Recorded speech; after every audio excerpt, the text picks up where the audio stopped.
Hi, my name is Anand Venkateshan and I'm the Quant, Verbal and GK faculty for the CLAT program at Mentors Capital. To access a free mock, आपको कुछ नहीं करना है, इस video के description पे जाइए और वहां दिए गए लिंक को क्लिक करके नेक्स्ट स्टेप्स फॉलो कीजिए। हमारे सारे मॉक्स क्वालिटी की गारंटी के साथ आते हैं। ऐसा क्यों? क्योंकि पैटर्न और डिफिकल्टी में ये क्लैट के पास्ट ईयर पेपर्स के जैसे ही रहेंगे। और तो और हमारे पोर्टल पे आपको स्कोर एनालिसिस और डिटेल्ड एक्सप्लेनेशंस भी मिलेंगे। So what are you waiting for?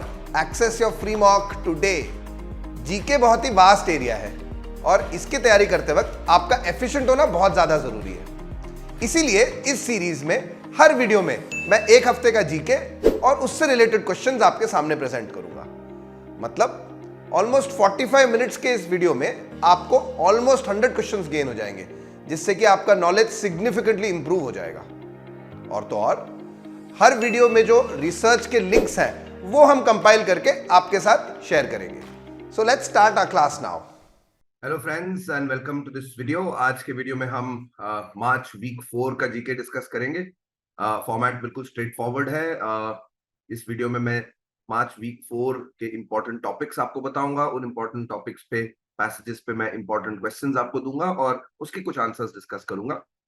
अगर आप इस वीडियो को, इन क्वेश्चंस को रिवाइज करना चाहते हैं तो all you need to do इस वीडियो के डिस्क्रिप्शन में दिए गए लिंक को क्लिक कीजिए, साइन अप कीजिए और साइन अप करते ही आपको ये टेस्ट फॉर्म में भी मिल जाएगा। Right, so all of this GK आपके लिए टेस्ट फॉर्म में भी अवेलेबल है रिविजन के लिए। राइट, चलिए आज का हम वीडियो स्टार्ट करते हैं। सबसे पहले वही करेंगे, इंपॉर्टेंट टॉपिक्स देख लेते हैं जो आज हम डिस्कस करेंगे इस वीडियो में। And you can see there are plenty of topics. India का डीपेस्ट डाइव, अमृतपाल सिंह जो फ्यूजिटिव हैं, अभी पुलिस, पंजाब की पुलिस जो है उनको ढूंढ रही है। एनजीटी जो है कोची कॉर्पोरेशन को फाइन करती है।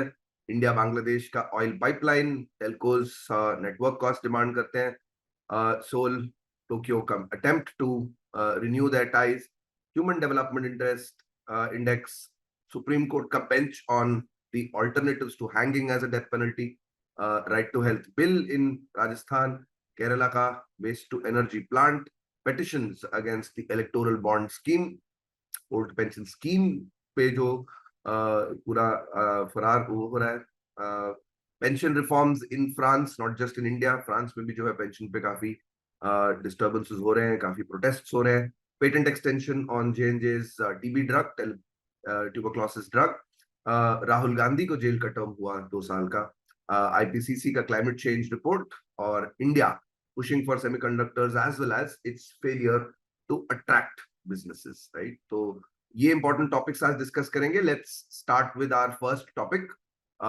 यू कैन सी कि ये इंडिया के पहले डाइव के बारे में है, डीपेस्ट डाइव के बारे में है। And the passage starts with something very interesting कि मशहूर जो फिल्म मेकर हैं जेम्स कैमरन, उनके बारे में बताया जा रहा है कि he was the first person to go to a depth of 10,000 metres. Right, so 10 kilometre ocean के सी के सरफेस के नीचे गए थे वो to do the deepest dive at that point in time. उनका रिकॉर्ड उसके बाद टूटा गया है, बट उनसे काफी इंस्पिरेशन लेते हैं लोग, and that's also true for the team based out of India. तो इंडिया की टीम जो है एक डीप सी एक्सप्लोरेशन के लिए एक प्रोजेक्ट, एक मिशन स्टार्ट कर रही है। तो इसके बारे में क्वेश्चंस देखते हैं। What kind of questions can be asked. India का जो मिशन है उसमें जो सबमर्सिबल यूज होगा उसका नाम बताइए। और ये क्रूड मिशन होगा जिसमें 3 लोग जो है उसमें उस सबमर्सिबल में नीचे जाएंगे ओशन फ्लोर तक। नेक्स्ट क्वेश्चन कि कितने डेप्थ तक जाएंगे इस मिशन पे, और इस मिशन पे सक्सेसफुल होने के बाद India becomes one of a small group of countries. कितने ऐसे कंट्रीज हैं जिन्होंने एक manned under C submersible expedition किया है 5,000 मीटर से ज्यादा डीप। इस मिशन का नाम बताइए और कौन सी नोडल मिनिस्ट्री है जो इस मिशन को ओवरसी कर रही है। राइट, तो इसके आंसर्स देखते हैं। इंडिया का जो सबमर्सिबल जाएगा उसका नाम है मत्स्य 5000, और मत्स्य 5000 का जो ये मिशन है वो 6,000 मीटर्स के डेप्थ पे एक्सप्लोर करेगा। Remember, this is the parameters जो डिसाइड किए थे वो इस पे डिसाइड किए थे कि हमारे जो टेरिटोरियल वाटर्स हैं उनमें कितना डेप्थ चाहिए। तो Indian ocean, bay of Bengal के जो वाटर्स हैं वहां पे ocean floor is only 6,000 meters deep. World का जो डीपेस्ट पॉइंट है मरियाना ट्रेंच, वहां पे 10,000 meters तक ओशन फ्लोर जाता है. तो वहां पे obviously exploration needs a lot more diving capabilities, but India में we don't need that much, so that's why the Indian mission is only to the depth of, in fact, India का mission जो है national Institute of Ocean technology कर रहा है, और ये Chennai based organisation है, so they decided that 6,000 meters is enough. And with this mission, India will become one of only 6 countries to have manned a successful expedition beyond 5,000 meters. तो इस mission, proud mission का नाम है समुद्रयान, और इस mission को ministry of earth sciences जो है वो इम्प्लीमेंट कर रहे हैं, वो नोडल मिनिस्ट्री है. राइट, और भी क्वेश्चंस है इस पे. Which of the following bodies does not surround the Indian ocean? तो अगर पानी की बात कर रहे हैं तो इंडियन ओशन के आसपास कौन से वाटर बॉडीज हैं, मेजर सीज और ओशंस कौन से हैं? एस्टिमेटेड कॉस्ट क्या है इस मिशन का, और ऑब्जेक्टिव्स इस मिशन के जो है space exploration, sorry ocean bed exploration है, but specifically it is for exploration of polymetallic nodules of a certain metal. तो ये कौन सा मेटल है? और in addition to the National Institute of Ocean Technology, और कौन से इसमें ऑर्गेनाइजेशंस इन्वॉल्व हैं इस एंटिटी में, इस प्रोजेक्ट में कौन से एंटिटीज इन्वॉल्व है, एंड कौन से मेटल को प्रोक्योर करना जो है इस मिशन के लिए क्रिटिकल है. जो सबमर्सिबल बना रहे हैं उसका मटेरियल जो है it needs to withstand pressure at very large depths.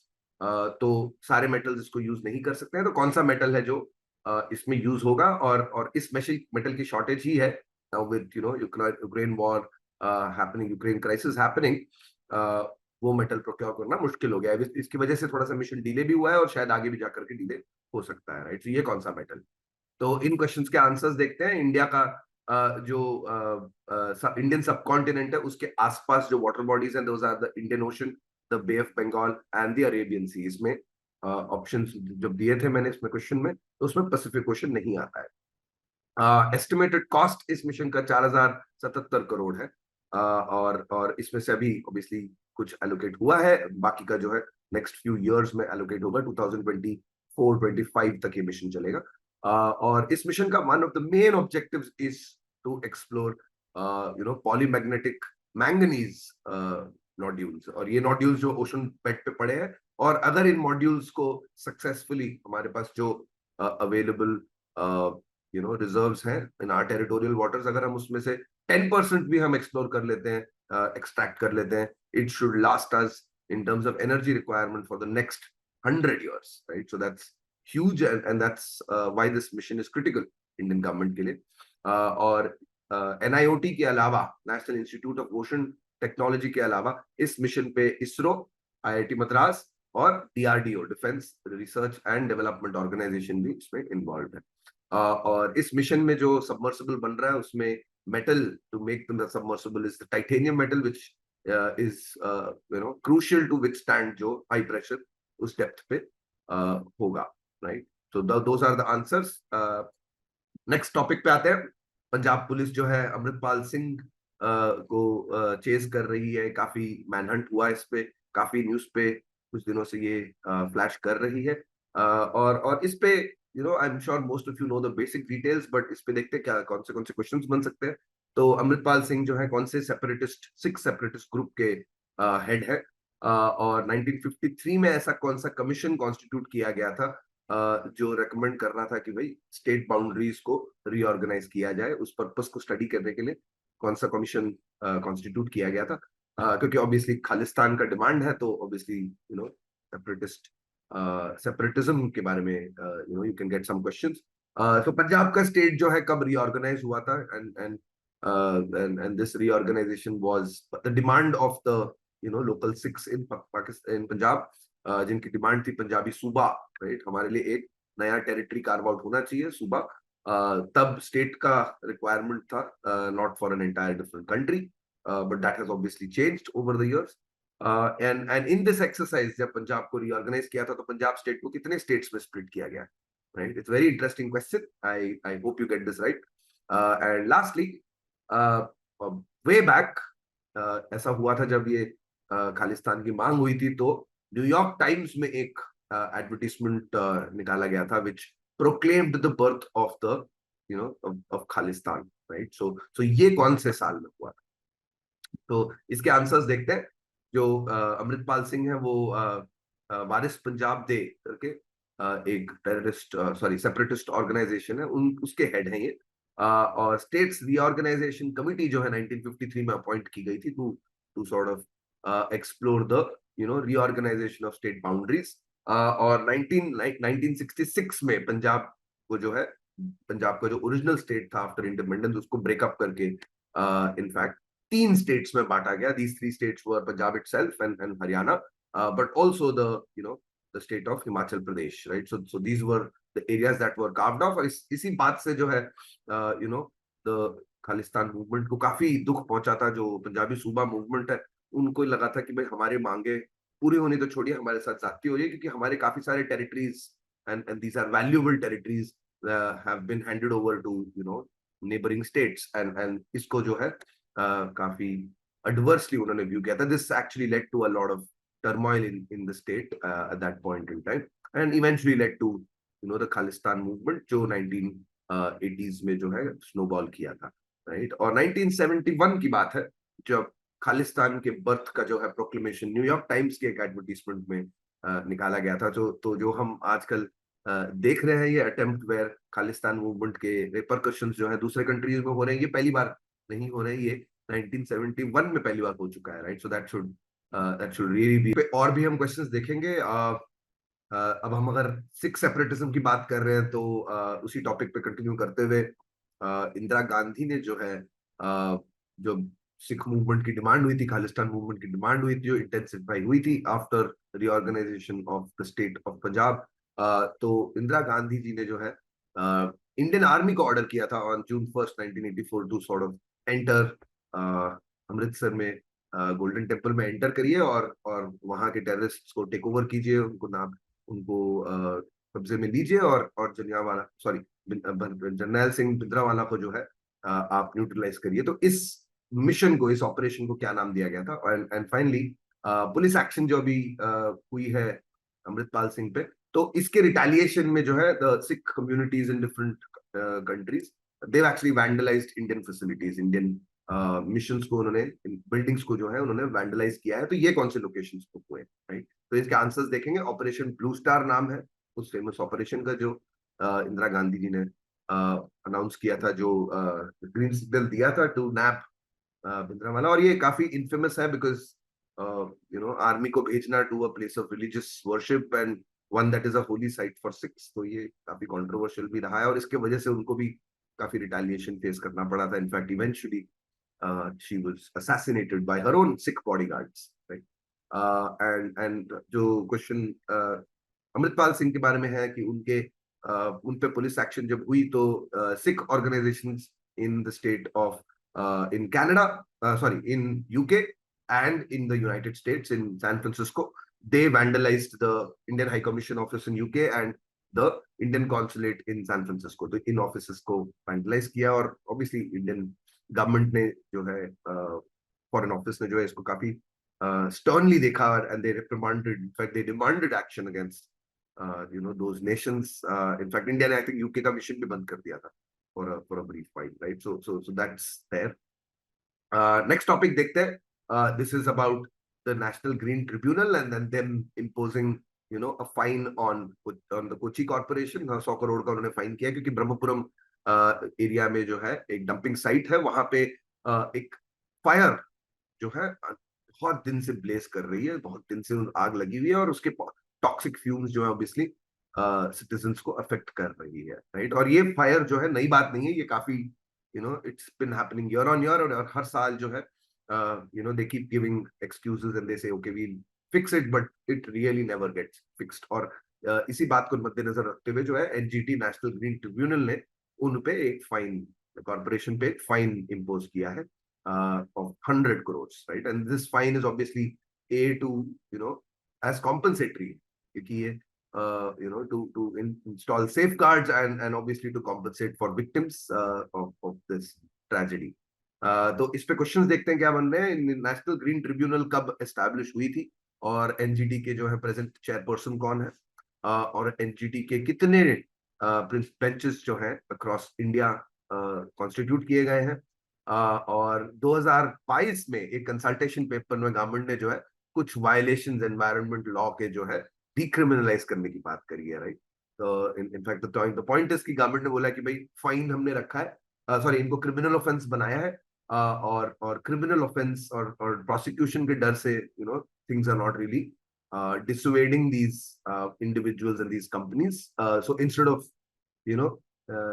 making it a criminal case and allowing them to fight the case and then nothing happens, we will actually decriminalize it, और उसको in fact penalty के form में हम Levi करेंगे हम, है ना। तो पेनल्टी अगर सफिशिएंटली हाई रहेगी, 1 लाख 5 लाख, और फर्स्ट ऑफेंस के लिए भी अगर इतनी बड़ी बड़ी पेनल्टी रहेगी, तो even the individuals can be they will be wary of making these mistakes, right? So that's the consultation paper that was released. Or obviously there are people who are criticizing that, but that's a different side of the story. Final question, mayor जो है Kochi corporation के mayor कौन है? Obviously under fire है, तो उनका नाम क्या है? तो आंसर्स देखते हैं। नेशनल ग्रीन ट्रिब्यूनल 2010 में 18 अक्टूबर को एस्टैब्लिश की गई थी, और प्रेजेंट जो नेशनल ग्रीन ट्रिब्यूनल के चेयरपर्सन है वो है justice Adarsh Kumar Goyal, right. In fact it's the NGT itself is constituted with a lot of जजेस एंड फॉर्मर जजेस। और एनजीटी के जो है 5 बेंचेस हैं। Principal bench is in New Delhi, but then you have the zonal benches, one in Pune in the western zone, then you have one in Kolkata, the eastern zone, then one in Bhopal in the central zone, and finally in Chennai, the southern zone, right? So these are the 5 benches that have been established across the country. और consultation papers जो release किए हैं government ने, उन्होंने environment law के 3 act violations जो है 3 particular acts के अगेंस्ट है। These are to do with the Environment Protection Act of 1986, the Water Act, for Prevention and Control of Pollution Act of 1974, and the Air Act, Prevention and Control of Pollution Act of 1981, right? तो इन तीनों acts में जो criminal offences है उनको decriminalise करके उन पे fine का प्रपोजल है, राइट। और mayor of the Cochin corporation is mister Anil Kumar, right. और ये काफी इनफेमस हो गए, so it's good to know his name. Next topic, India और बांग्लादेश के बीच में एक ऑयल पाइपलाइन इनॉग्रेट हुई, obviously by prime minister Modi and along with the Bangladesh prime minister which is Sheikh Hasina. और ये पाइपलाइन काफी हिस्टोरिक है, क्योंकि इंडिया और बांग्लादेश के obviously it's going from India and providing oil to the neighboring country of Bangladesh, and Assam से ये बांग्लादेश के परबतीपुर तक जो है, ये सिलीगुड़ी से परबतीपुर तक का ये पाइपलाइन है। तकरीबन I think 137 kilometre long pipeline है, which has stretch has been inaugurated। तो इस पे क्वेश्चंस देखते हैं। बांग्लादेश जो है इसी खबर में, इसी न्यूज आर्टिकल में जो पॉइंट आया था कि शेख हसीना जी जो है, she is not happy, Bangladesh is not happy with West Bengal government का अनाउंसमेंट कि वो एक रिवर में जो है वो हाइडल पावर प्रोजेक्ट्स बनाएंगे और कनाल्स बनाएंगे और वाटर डाइवर्ट कर लेंगे इस रिवर से। So clearly this river also supplies water to country of Bangladesh. तो ये कौन सा रिवर है? और 2023 में एक यूएन कॉन्फ्रेंस हो रही है ऑन वाटर। तो ये कहाँ हो रही है? और इस कॉन्फ्रेंस को को होस्ट जो है 2 कंट्रीज कर रही है, एक है नेदरलैंड्स, दूसरी कंट्री कौन सी है? And which country is the leading one in terms of development pipelines? तो पाइपलाइंस जो अंडर कंस्ट्रक्शन है और फिर कुछ प्रपोज्ड है, इनका काउंट अगर देखा जाए तो उसमें which is the leading nation, and longest pipeline amongst all of these is under construction is which one, right? तो इसके आंसर्स देखते हैं। Teesta river is the one that West Bengal जो है उस पे डैम्स और कैनाल्स बनाने के प्रोजेक्ट अनाउंस कर रही है वेस्ट बंगाल की गवर्नमेंट, एंड इस बात से Sheikh Hasina and Bangladesh is not very happy. they in fact intend to take this up in the UN conference of water, जो न्यूयॉर्क में 2023 में होने वाला है। और न्यूयॉर्क का ये कॉन्फ्रेंस जो है को होस्ट हो रहा है बाई नेदरलैंड्स एंड तजिकिस्तान। और currently, as if you look at the number of the in development, in construction and proposed pipelines across the world, then the leading country is China, although India is also pretty high in that list, and surprise बहुत सारे pipeline जो है Africa में भी बन रहे हैं, right? So Africa is also one of the let's say you'd be surprised ये कंट्री भी है जहाँ पे बहुत सारे पाइपलाइन बन रहे हैं. इनफैक्ट एक फ्रेंच कंपनी है वहां पे टोटल जो अंडर फायर भी है for their proposed oil pipeline in that's supposed to sort of be in through a go in through a protected forest, biosphere के थ्रू. तो इस वजह से काफी एनवायरमेंटल जो प्रोटेस्ट हो रहे हैं इसके अगेंस्ट, उस कंट्री के अगेंस्ट और फ्रांस के against, because French government is apparently supporting it, this proposal. Or longest pipeline that is under construction is the is the Iran-Pakistan pipeline, right? So that's something that should worry India, and in fact India has obviously done its own homework and it's also trying to overcome that. चलिए next topic देखते हैं. Telecom companies जो हैं उनकी demand आई है the cellular operators association of India, COAI. इनका demand है 2022 से कि भाई जो जो जो इंटरनेट कंपनीज हैं such as YouTube, WhatsApp and Facebook and whatnot, they need to share give them a share of the revenue for network costs. और ये बात जो है नेट न्यूट्रलिटी और इंटरनेट न्यूट्रलिटी की बात पे भी पिंच कर रही है, राइट? सो इस पे कुछ क्वेश्चंस देखते हैं. Which is the so if COAI is representing the telecom players, then and which is the organization that is representing the other side, the internet companies like Meta, Google, and they are basically, they have responded with a letter to the Department of Telecommunications. तो ये कौन सी organisation है? और telecommunication sectors के regulator India में कौन है? Which year did this regulator rule in favor of internet neutrality? क्योंकि ये बीच में काफी फरोर हुआ था, इफ यू रिमेम्बर. एंड तो ये कौन से साल में हुआ था? और इंटरनेट एक इस जब ये अनाउंसमेंट हुई थी तो एक इंटरनेट न्यूट्रलिटी के लिए एक लीडिंग कंपनी को, इंटरनेट कंपनी को जो है प्रोहिबिट किया गया था, राइट? उनके सर्विसेज बैन किए गए थे. तो ये कौन सी कंपनी थी, कौन सी सर्विस थी? एंड विच ऑर्गेनाइजेशन जो है it aims, right? In fact, this is one of the things that the telecom operators are also saying, that instead of directly giving us maybe network sharing costs, आप ये सारा का सारा पैसा जो है एक ऑर्गेनाइजेशन में फनल कीजिए, और वो ऑर्गेनाइजेशन जो है aims to provide for quality affordable mobile and digital services for rural areas, for underprivileged remote areas of the country. तो ये कौन सी ऑर्गेनाइजेशन? तो इसके आंसर्स देखते हैं. The Broadband Forum of India, the BFI, is the organization that represents internet companies like Meta and Google, और इन्होंने जो है इस नेटवर्क कॉस्ट्स की डिमांड पे एक रेस्पॉन्स लेटर भेजा है to the department of telecommunication, obviously saying कि ये नेटवर्क कॉस्ट्स की बात बिल्कुल गलत है. और इनफैक्ट अगर नेटवर्क कॉस्ट्स आप डिमांड कर रहे हैं तो दूसरी तरफ भी होना चाहिए कि that we should also get a share of revenue from telecom companies, because we make them use your network. So then it's a controversial topic. India में जो टेलीकॉम रेगुलेटर है उनका नाम है the telecom regulatory authority of India, the TRAI. और TRAI जो है उन्होंने 2016 में नेट न्यूट्रलिटी, इंटरनेट न्यूट्रलिटी पे अपना रूल दिया था, अपना सपोर्ट दिया था कि भाई इंटरनेट न्यूट्रलिटी होनी चाहिए. एंड बेसिकली जो जो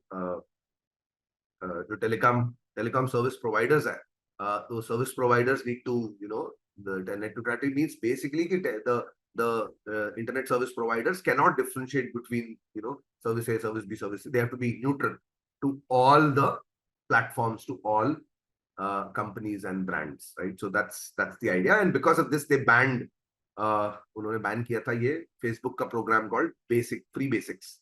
एंड फ्री बेसिक्स में यही होता है कि अगर आप एक पर्टिकुलर डिवाइस यूज कर रहे हैं तो उस डिवाइस पे ये प्री इंस्टॉल्ड आएगा फ्री बेसिक्स, और फ्री बेसिक्स के अंदर स्पेसिफिक सर्विसेज ही आप एक्सेस कर पाएंगे. और and Facebook was saying that this will provide access to internet to people in remote areas where they cannot buy cell phones, they can't buy these smartphones and all. तो हम उनको ये वाले phone देंगे और उन पे उनको इंटरनेट सर्विसेज मिल जाएंगी. But it was ruled as discriminatory and violating the net neutrality ka principle, because you can't give them, you can't allow them to use specific services. You have to be fair to all players, and इस वजह से free basics ban हुआ था 2016 2016 की बात है। और जो ऑर्गेनाइजेशन जो डिमांड करती है, that aims rather to provide affordable and quality services, affordable and quality mobile and digital data services across rural and remote areas of India is the Universal Service Organization Fund, right? Service Obligation Fund, sorry, the USOF. तो ये काफी काफी पुरानी organisation है, और इन्होंने जो है रिसेंटली अपने चार्टर में जो है अपडेट किया है अपने चार्टर को, कि हम इसमें मोबाइल एंड डिजिटल सर्विसेज को भी हम एज सर्विस ऑब्लिगेशन हम डालेंगे। पहले obviously it used to be postal services and other things, but now they've updated it to mobile. So then obviously one of the demands, one of the way out of this tussle between telecom and internet companies is कि जो excess revenue आप बना रहे हैं उसका एक portion जो है आप telecom companies को मत दीजिए, but you earmark it for quality and affordable services. You earmark it to this fund, and they will make sure that at least people in remote areas and rural areas are able to access internet in an affordable and quality way. Next topic देखते हैं, soul और basically south Korea और Japan, soul Tokyo का एक attempt है to renew their ties.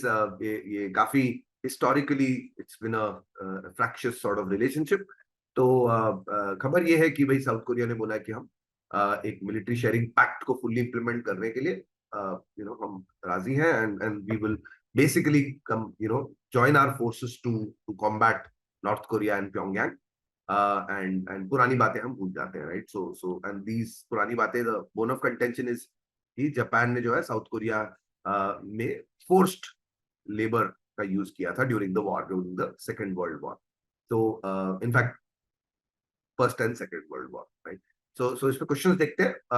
South Korea के कौन से प्रेसिडेंट हैं करंट जिन्होंने ये रिजॉल्व लिया है to end the war with, to end this sort of spat with Japan, and what was the name of the 2016 military agreement between South Korea and Japan, जिसमें दोनों जो यूएस अलाइज हैं, US और sorry Japan और south Korea, उनको उनके बीच में अलायंस हुआ है to share military data secrets over Pyongyang, right, over North Korea. तो इस अग्रीमेंट का नाम बताइए, और कौन से साल में एक अग्रीमेंट हुई थी again between Japan and Korea, the republic of Korea और south Korea, and this was about concerning the settlement of problems in regard to property and claims and economic cooperation, right? So basically, in a sense, this was supposed to be compensatory about the wartime use of forced labor by Japan, right?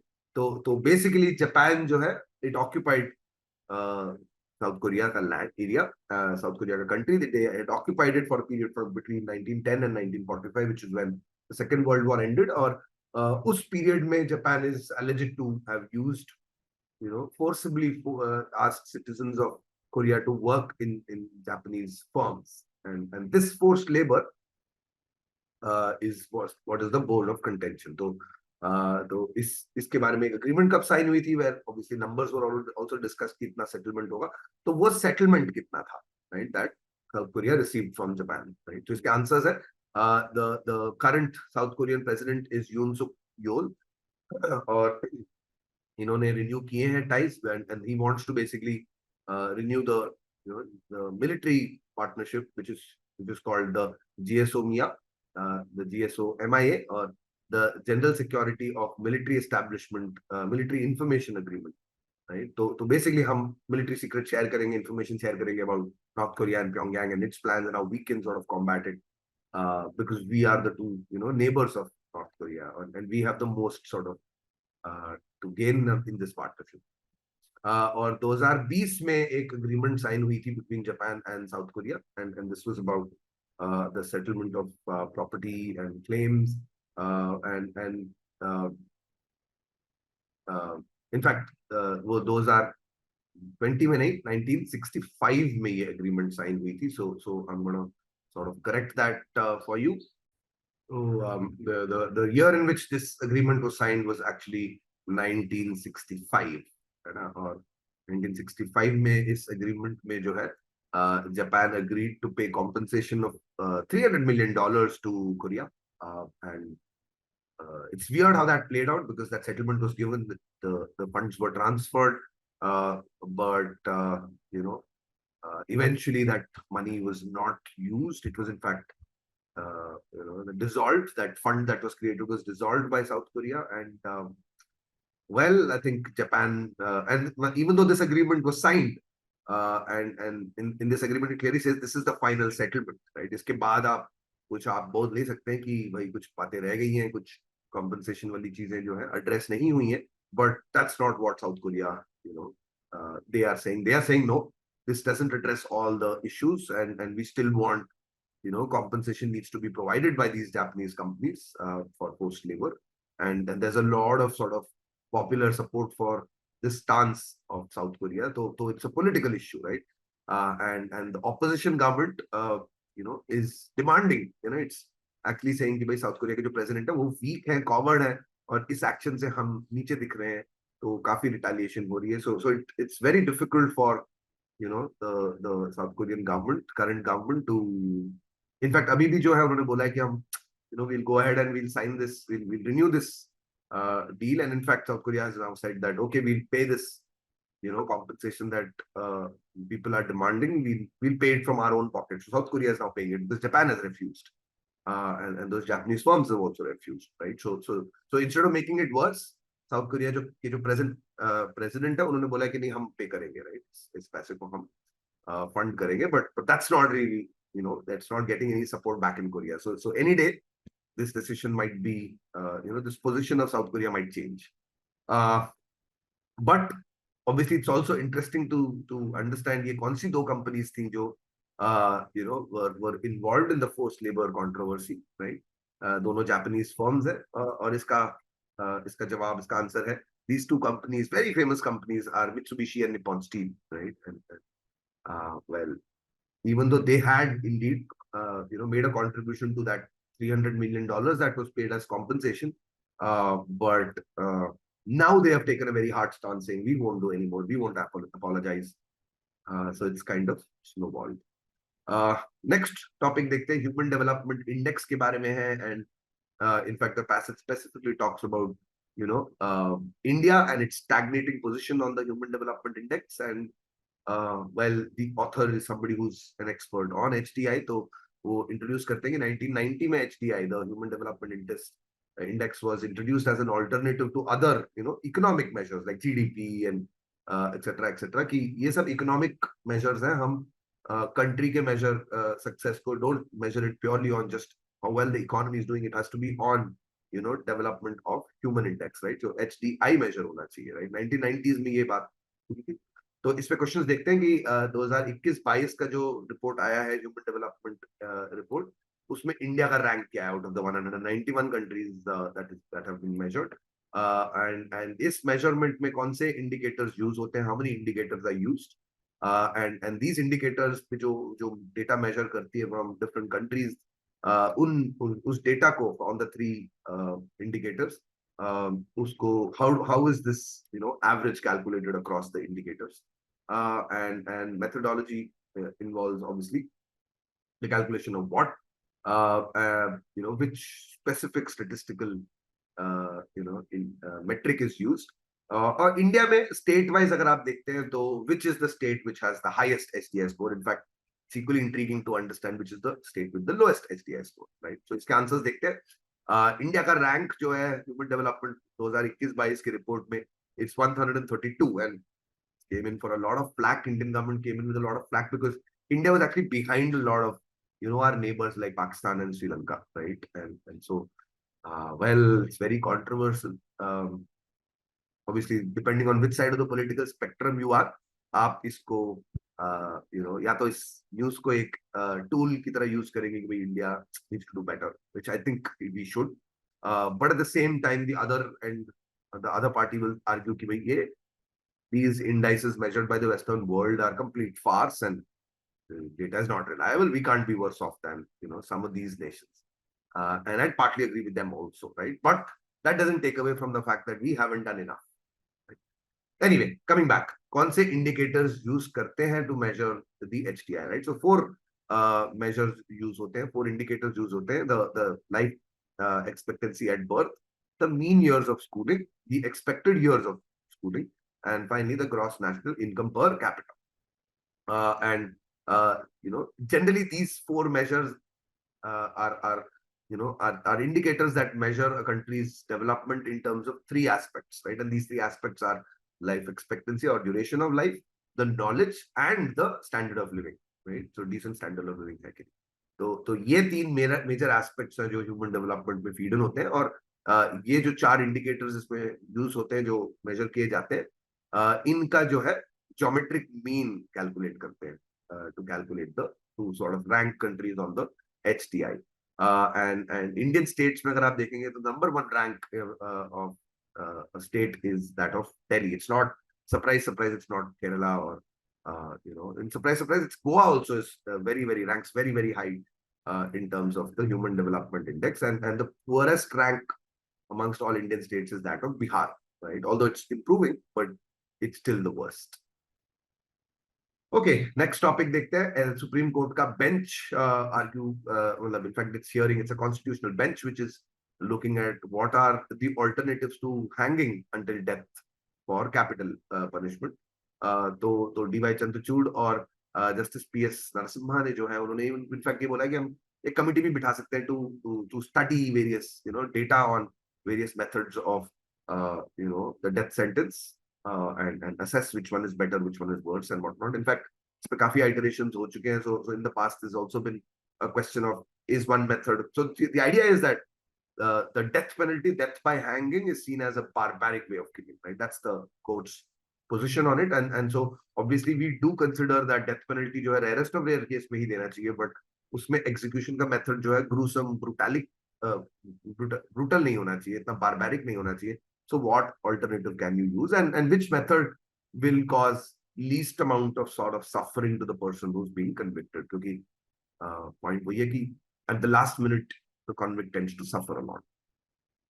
तो questions देखते हैं इस पे कि who is the petitioner in this case, and which section of CRPC deals with the punishment to be given in terms of death penalty. और ये जो death penalty की हम बात कर रहे हैं, तो across the world major countries, US, what kind of system is used to give the administer the death penalty in the US, and or इस case में specifically death penalty वाले case में in India, what is the government's position, what is the center's position on the death by hanging, right? So इसका answer है कि इसमें petitioner है advocate ऋषि मल्होत्रा, और section 354 5 is the section that deals with the punishment that needs to be given in case death penalty is indeed deemed necessary, अगर वो rarest of rare case आता है. और US में death penalty जो है death by hanging से नहीं lethal injection से होती है. और अभी current case में center का position है कि नहीं, ये method जो है it's a matter of legislative policy, और इस पे you don't really need to have an opinion. It's simply a rule of the law, right? It's simply a law that has been put into the constitution, so there is no need to revise it, right? And that's the government's position. So obviously they support death by hanging.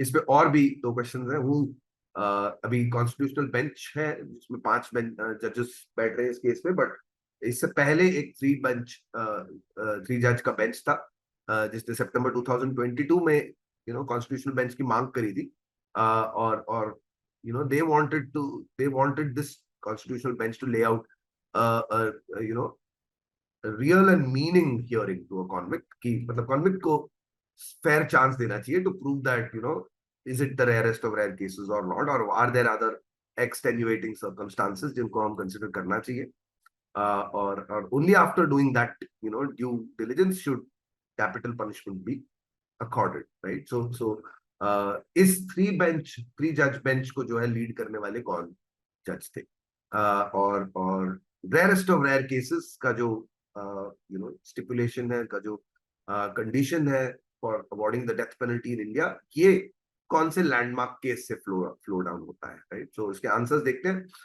जो 3 जज bench 2022 में जिन्होंने refer किया था constitution bench को, उसके उसको lead करने वाले जज थे उस टाइम के chief justice of India you Lalit, and Bachchan Singh versus the state of Punjab in 1980 was the case that set the precedent for rarest of rare cases condition for awarding the capital punishment, death penalty. Okay, next topic देखते हैं, right to health bill. Rajasthan में right to health bill अभी recently pass हुई है और this has attracted protests across the private hospitals, doctors, practitioners, nursing staff. So they've all come onto the streets, and well, their argument is that this bill is not correct, and इसके काफी इसके काफी stipulations खराब हैं and they will adversely affect our work and our livelihood.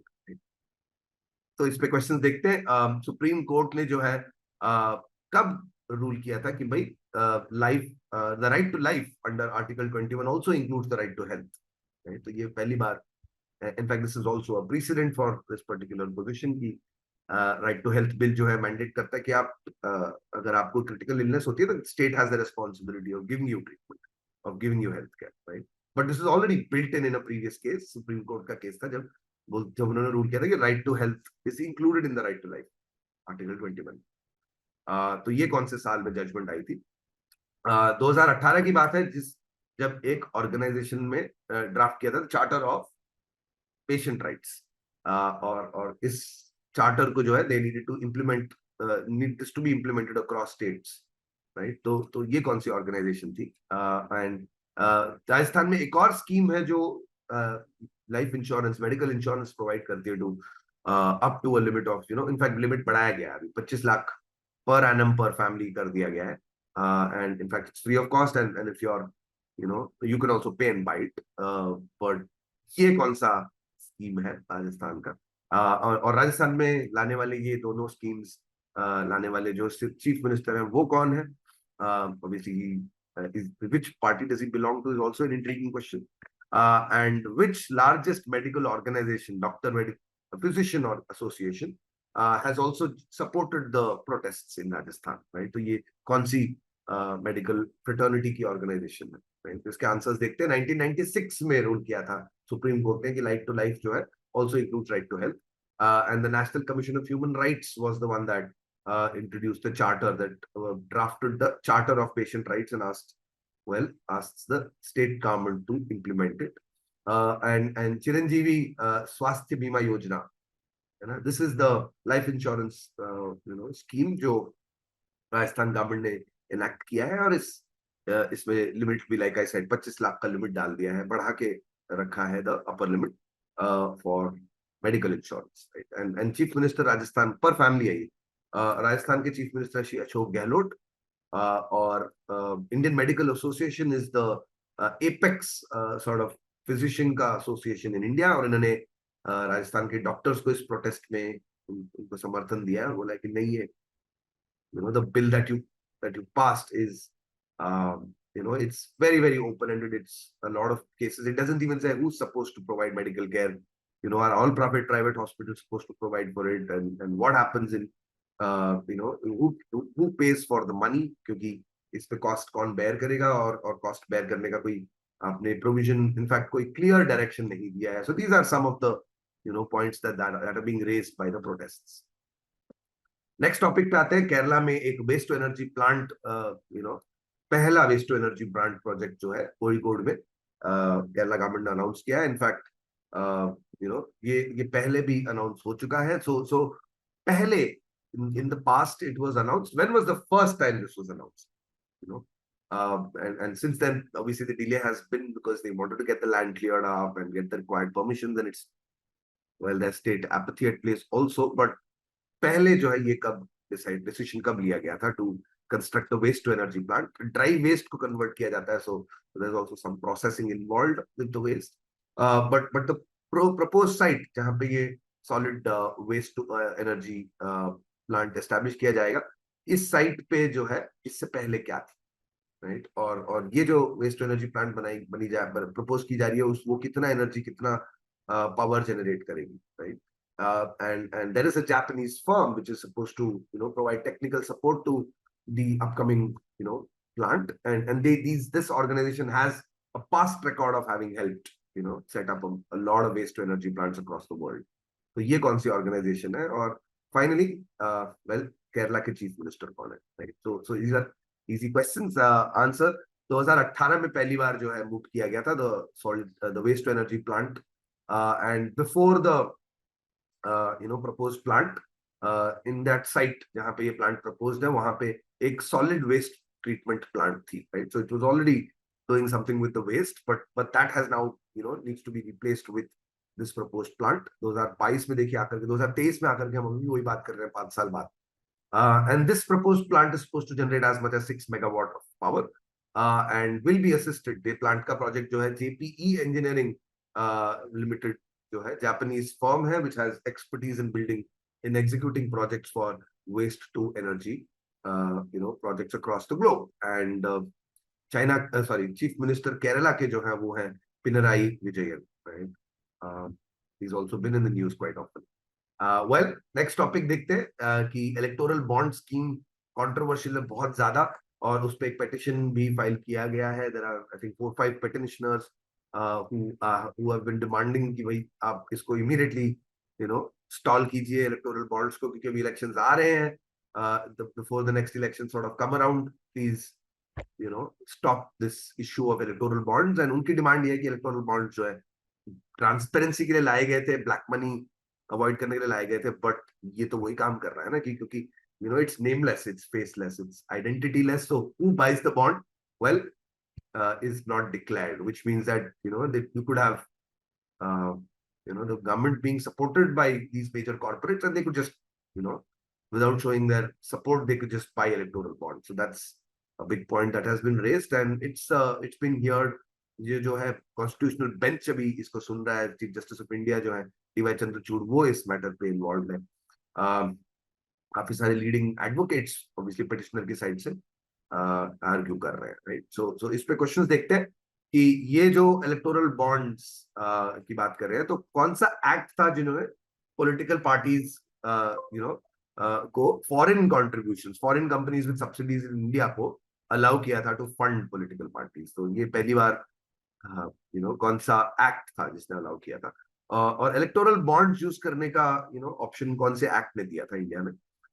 Electoral bonds जो हैं they are exempt from disclosure under which act?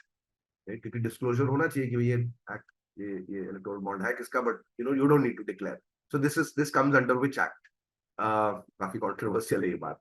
And then complete the passage with the blanks and the passage says before electoral bonds were introduced a firm could could donate a maximum of how much percentage of their revenue or how much percentage of their average 3 years profit as political donations to according to section 182 of which act, right?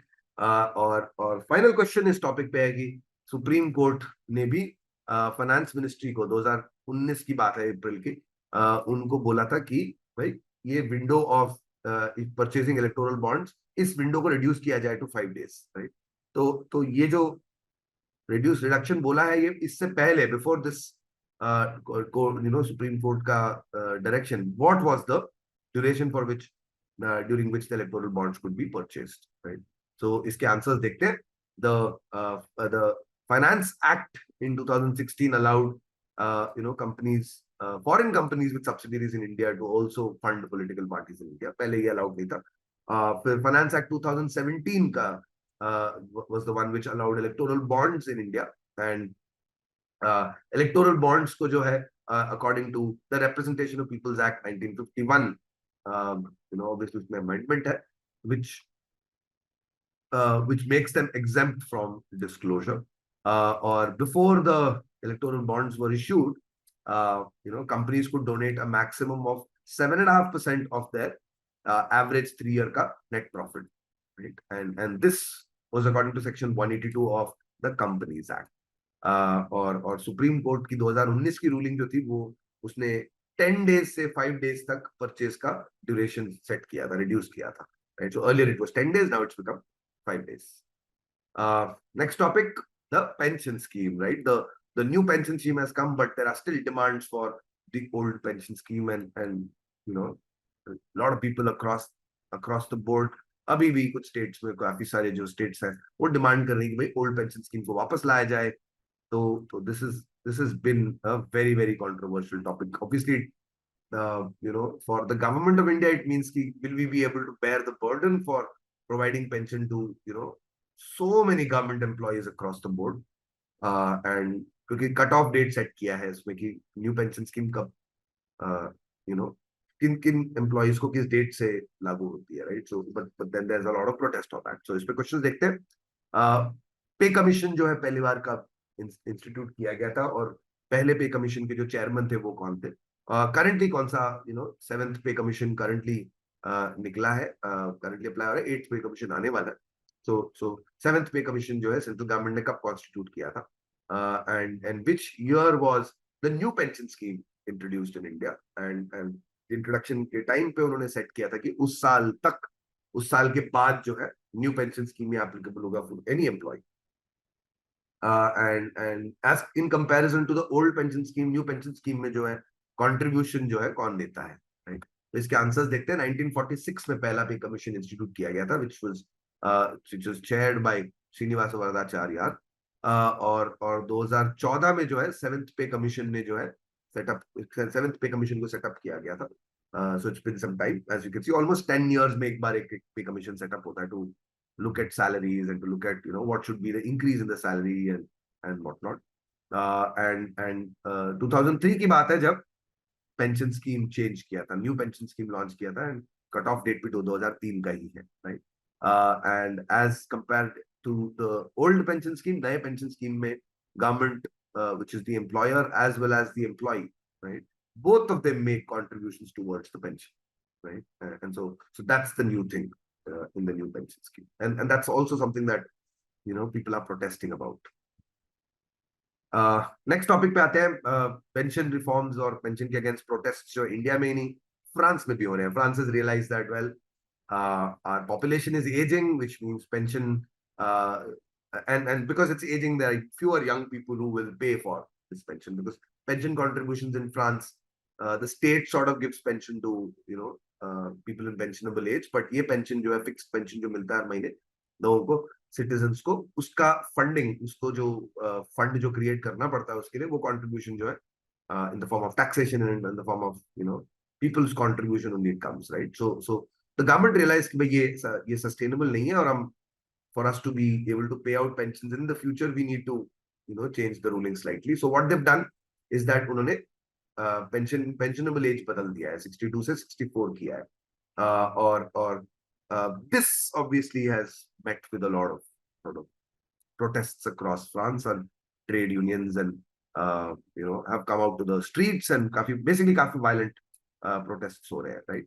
तो France में इससे पहले pensionable as अभी 64 set कर रहे हैं, इससे पहले 62 था. That's the first question. और फ्रेंच गवर्नमेंट ने जो है ये जो इंक्रीज है ये ग्रेजुअली propose किया है, right? We're not saying let's make it 64, right from a day.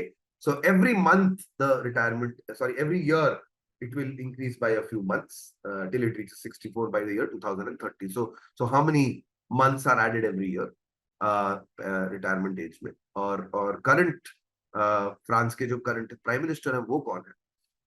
और इस लेजिस्लेशन का जो पेंशन रिफॉर्म बिल है, इस लेजिस्लेशन का करंट पोजीशन क्या है फ्रांस में, right? It's also a very interesting thing which I discussed. And finally, कौन से साल से जो है new workers will have to make social security contributions over 30 years, over 43 years instead of 42 years. So basically, people will have to make greater contributions, and pensionable age has increased, so you need to work longer, right? So both of these reforms will come into play through the pension reform bill. तो इसके answers देखते हैं कि पहले 62 years था, अब 64 बनाया जा रहा है, और हर साल till the year 2030 the pensionable age will increase by 3 months, right? So every 4 years it increases by a year, so in 8 years it will increase by 2 years. That's the proposal. And prime minister जो current prime minister है France के, वो है Elisabeth Borne. Remember, the president of France is Emmanuel Macron, who's the head of the executive.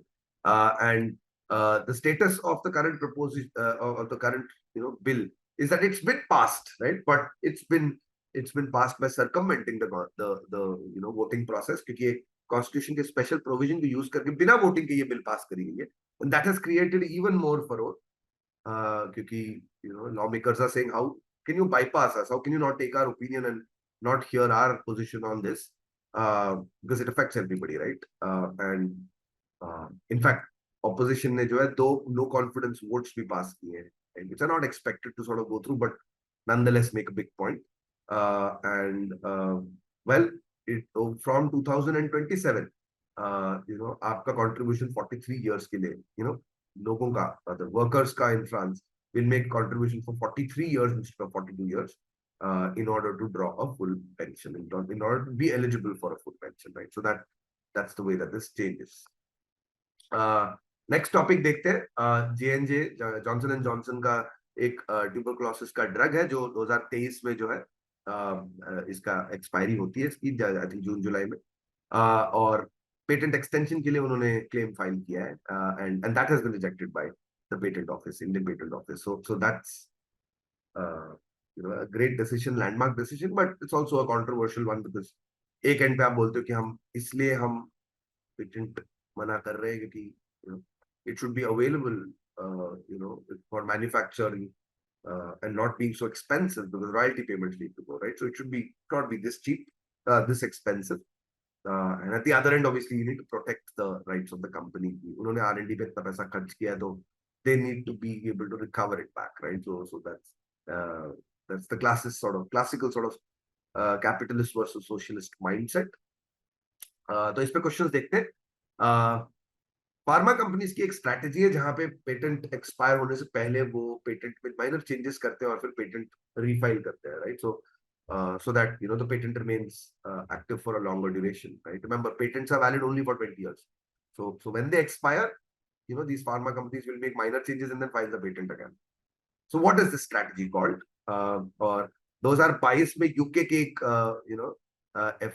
UK India free trade agreement की एक draft copy जो है leak हो गई थी इंटेलेक्चुअल प्रॉपर्टी पे, और this was said to make the claim that the above thing that pharma companies do, it will be allowed for UK pharma companies, right? In fact, they'll be allowed to do that without any opposition, right? And this snowballed, and obviously a lot of people spoke up against it, saying, "No, India should not do that." In fact, UK is also opposed to it, saying, "हमारे national health services भी जो है NHS जो है, which provide free medical service for all British citizens, they also depend on the drugs that India provides, and so if you give patents, you allow renewal of patents, then these drugs will remain expensive, and that will not help us either, right?" So the Britain government, UK government is also opposed to it. Next question है कि कौन सा act था जिसने patent administration को जो है controller of patents के मैनेजमेंट में पहली बार लाया था, right? So basically, do you know about patent act? Right? So which act was this? And once a patent goes off, the patent sort of expires. So which kind of drug manufacturing companies, pharma companies will be benefiting from it, right? Which ones can then manufacture this drug, right? What is that technical name for it? And which year में किस साल में जो है patent act को amend किया गया था to provide for filing of applications for product patents in drugs, in the area of drug, pharmaceuticals and chemicals, right? Agrochemicals.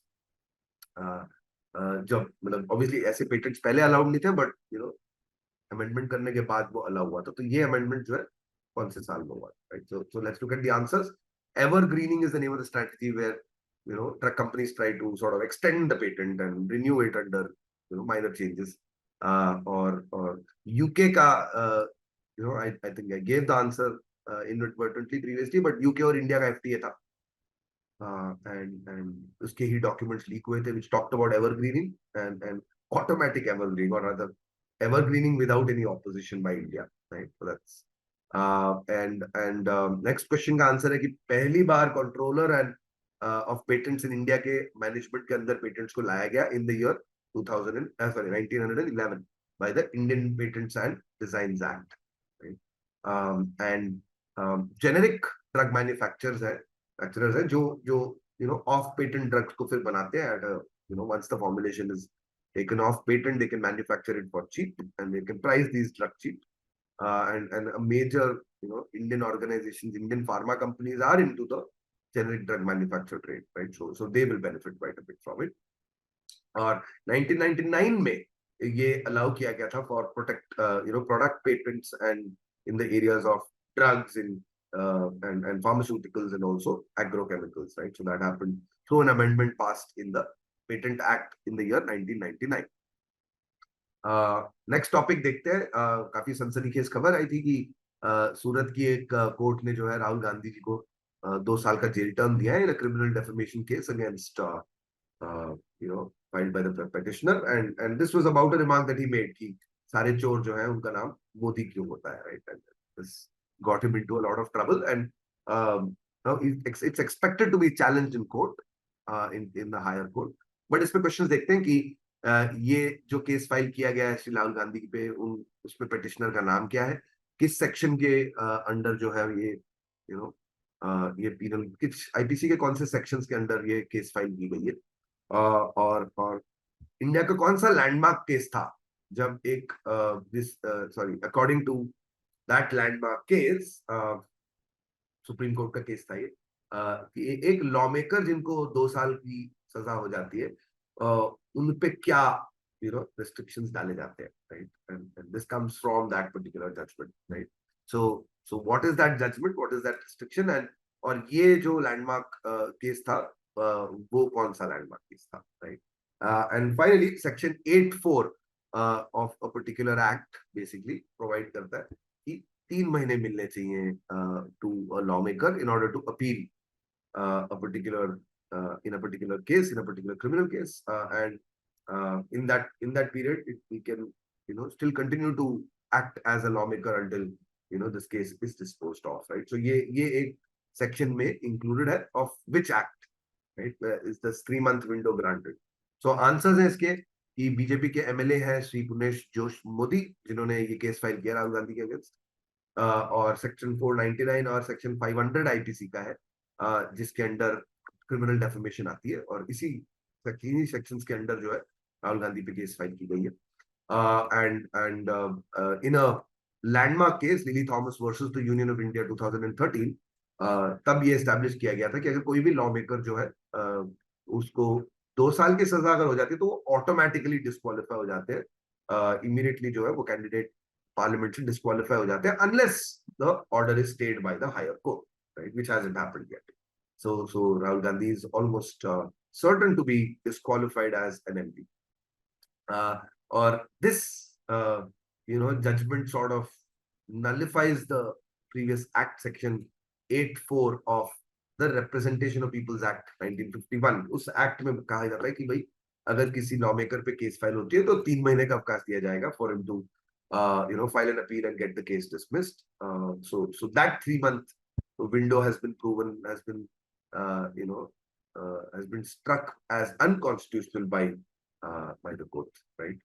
So that's happened. I think last के topics पे आ चुके हैं हम. IPCC, right? The Intergovernmental Panel on Climate Change, IPCC, has come out with its 6th report, the AR6 cycle, assessment cycle. और उन्होंने अपने report पे obviously they've shown strong concerns for how climate change is becoming worse off, and what action that countries are taking is not yet enough, and it needs to be, countries need to do more, the world needs to do more. So that's the sort of message that they're doing. It's also a report which sort of puts attention on the developed nations and saying they need to do a lot more. It's not the developing nations, it's more an obligation favoring or rather tilting towards the developed world. इस पे questions देखते हैं. इस report के मुताबिक human activity जो है unequivocally temperature, global temperatures को इंक्रीज कर रही है, जो currently according to their estimates it is currently how many degrees above the pre-industrial levels, and then एक international treaty, intergovernmental treaty sign हुई थी जिसने कॉमन बट डिफरेंशिएटेड लायबिलिटी की बात करी है, रिस्पांसिबिलिटी की बात करी, जो मैं कह रहा था developed countries and developing Nations should have different obligations, because developed nations have already developed, they've already done the polluting part, but developing nations are only now starting to pollute. So the contribution and the responsibility needs to be different for different nations. तो ये जो है कौन से treaty में set किया गया था as the core principle. And Paris Agreement of 2015 is very very popular. So an overarching goal of the Paris Agreement, which was the first ratified agreement on climate change, is to hold the increase in average global temperatures to below what levels, right? Over obviously pre-industrial levels. तो कितना degrees जो है hold पे रखने के लिए, in fact, what is that's kind of the maximum. It actually wants to do lower than that. And UN Conference of Parties instantly, they've become the sort of abbreviation जो popular हो गया, let's say COP. तो कौन सा version COP का, Conference of Parties का, saw the adoption of a legally binding agreement, right, which I did declare was the Paris Agreement.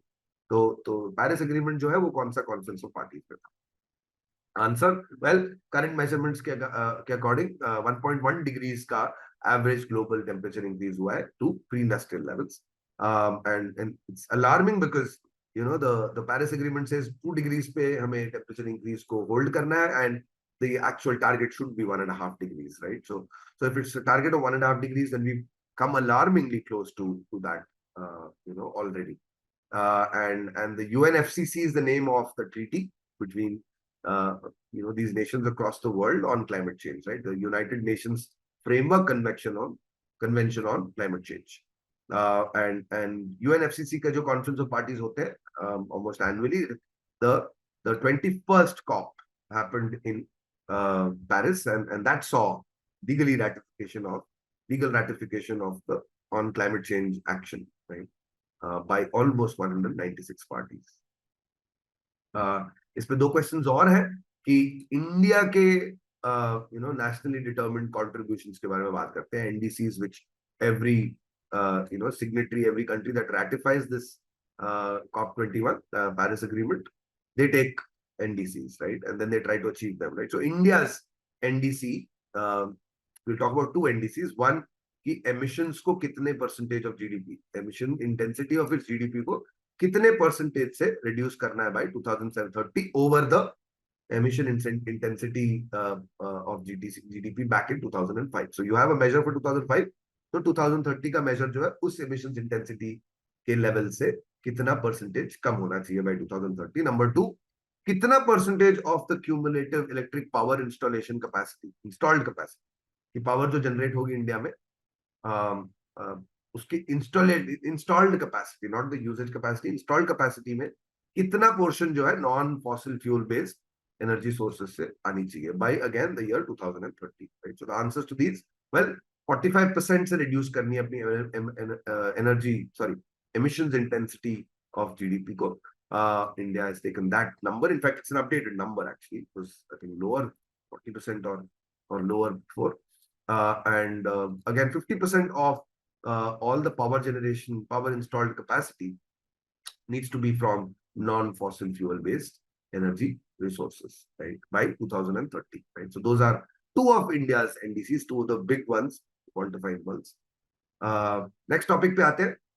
Semiconductors पे काफी India is making a lot of efforts in that direction. Make in India के under भी इसको लाके, right? So the Union government has declared semiconductor industries, well, it's a very important industry because AI और techno driven world में रह रहे हैं, और इन सब का जो root है, जो common thing है, that is the semiconductor that sort of that allows these chipsets to be made, that allows this technology to flourish, right? So it's really the root of our hardware, right? And so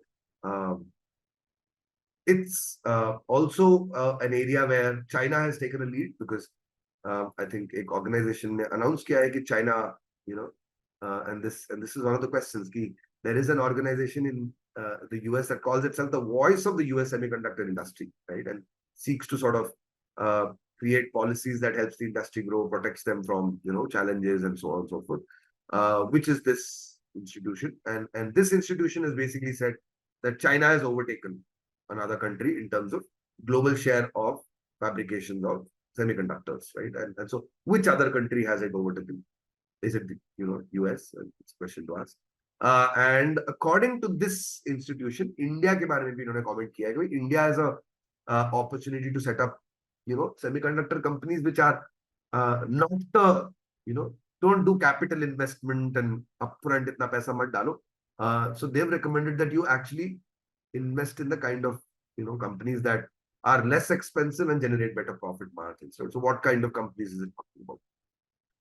The Semiconductor Industry Association, SIA, is the organization that safeguards US interests in the US industry of semiconductor.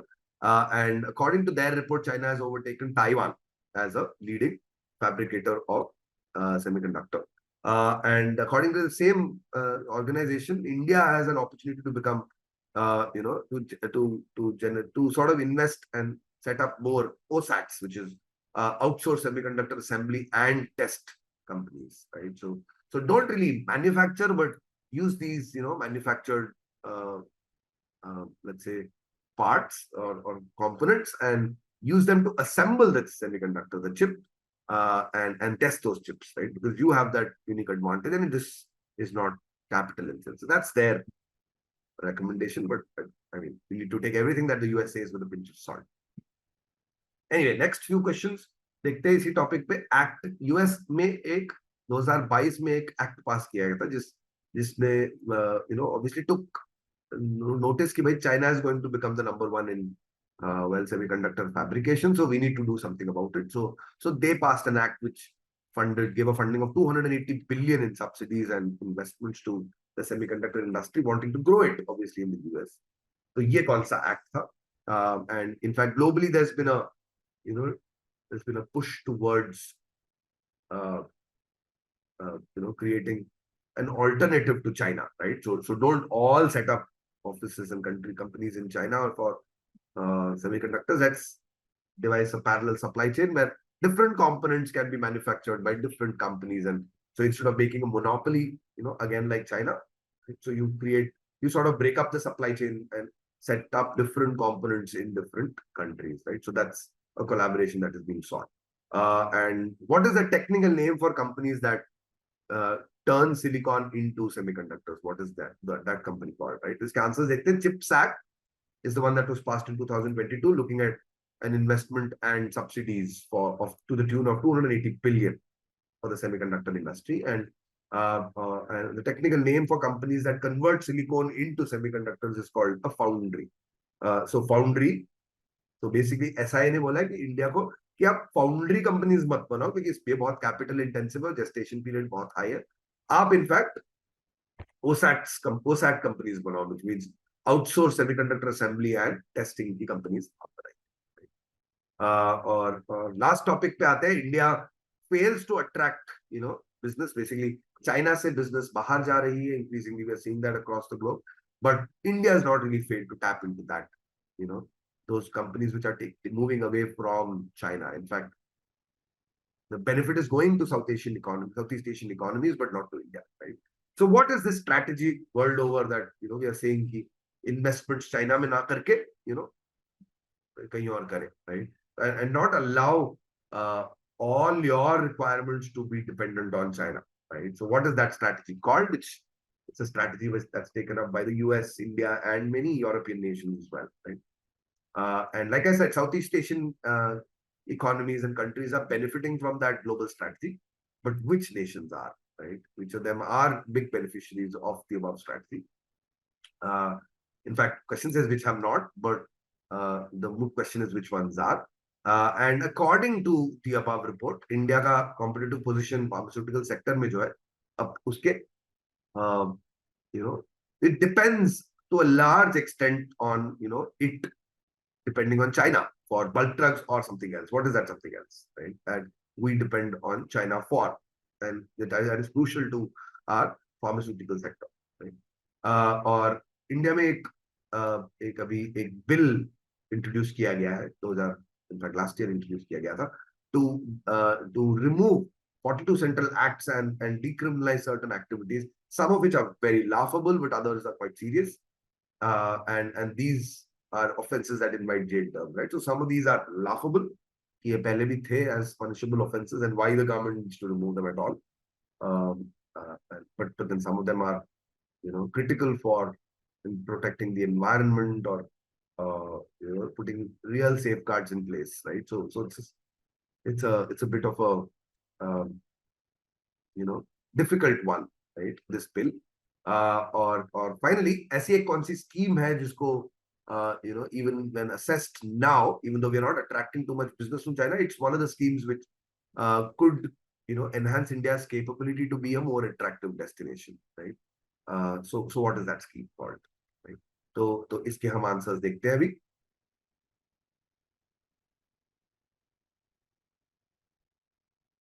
तो इसके answers ये रहे. And so China +1 strategy या +1 strategy बोलते हैं, जिसमें companies are saying, let's not take all our investments and put it in China. Let's actually spread that across different other nations. So reduce basically investments into China. And इस policy का, China +1 policy का एक beneficiary has not नहीं है, has been, right? South east Asia के 4 economies as example that you can look at which have benefited from this, which are Vietnam, Thailand, Malaysia, and Cambodia, right? So these are nations which have actually benefited, seen a lot of investments happening by both European Western nations. And इस report के according India का जो है competitive position pharmaceuticals में इसलिए week है China के comparison में, क्योंकि we still depend on them for bulk drugs and active pharmaceutical ingredients, right? APIs जो ड्रग मैन्युफैक्चर में यूज होते हैं, उनके इंग्रेडिएंट्स जो है हम अभी भी चाइना से इंपोर्ट करते हैं. So which is why we will continue to be dependent on that. Is the point. And the Jan Vishwas bill was the one that has been introduced in the parliament to basically amend 42 central acts and कुछ criminal offenses को जो है decriminalize किया जाएगा. And a lot of them are quite minor actually. और फिर finally PLIs, yeah, the production linked incentive scheme is still considered to be a good one. And this can be used to sort of attract more investments, but the government needs to do plenty of more activities in this regard. Investments are India, right? So that's the central point. चलिए इसके साथ ये discussion खत्म होता है. I do want before I let you go, आपको जरूर ये सेशन पसंद आया होगा.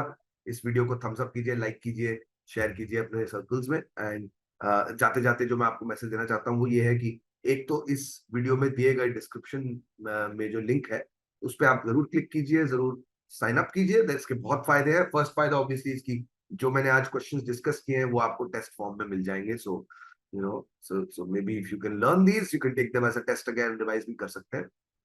तो फ्री में एक्सेस मिल जाएगा आपको इन टेस्ट का. नंबर 2, जो भी मैं क्वेश्चंस डिस्कस कर रहा हूँ, टॉपिक्स डिस्कस कर रहा हूँ, उन पे मैं रिसर्च लिंक्स भी वहां पे शेयर करूंगा, right? So you can obviously access those links from the portal. So that's one more reason why you should sign up. And final जो एडवांटेज है, शायद सबसे बड़ा एडवांटेज है, वो ये है कि हमारे extremely high quality mock test series का पहला मॉक आपको फ्री ऑफ कॉस्ट मिलेगा, राइट? साइन अप करते ही ये मॉक आपको एक्सेस करने को मिलेगा. और ये मॉक जो है हमने बहुत रिसर्च करके क्लैट के पैटर्न जैसा बनाया है, नए पैटर्न जैसा बनाया है. जो लीगल के क्वेश्चन है बिल्कुल हाई क्वालिटी के बनाए हैं, जैसे क्लैट में आते हैं उसी टाइप के. और दावा कर सकते हैं हम कि ऐसे जो क्वेश्चंस हैं across different sections, they will challenge you, they will really improve your performance and really prepare you कि क्लैट का एग्जाम आपका अच्छा जाए, नेशनल लॉ यूनिवर्सिटी में आपके एडमिशन हो जाए.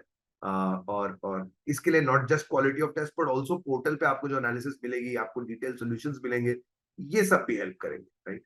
सो एक भी मिनट वेस्ट मत कीजिए, आज ही अभी ही इस लिंक पे क्लिक कीजिए, साइन अप कीजिए और अपने एक्सेस कीजिए इन रिसोर्सेज को, right? Thank you for your time. I do wish that you have subscribed to our channel. If you haven't already done so, please do. And I hope to see you in my next video. Thank you.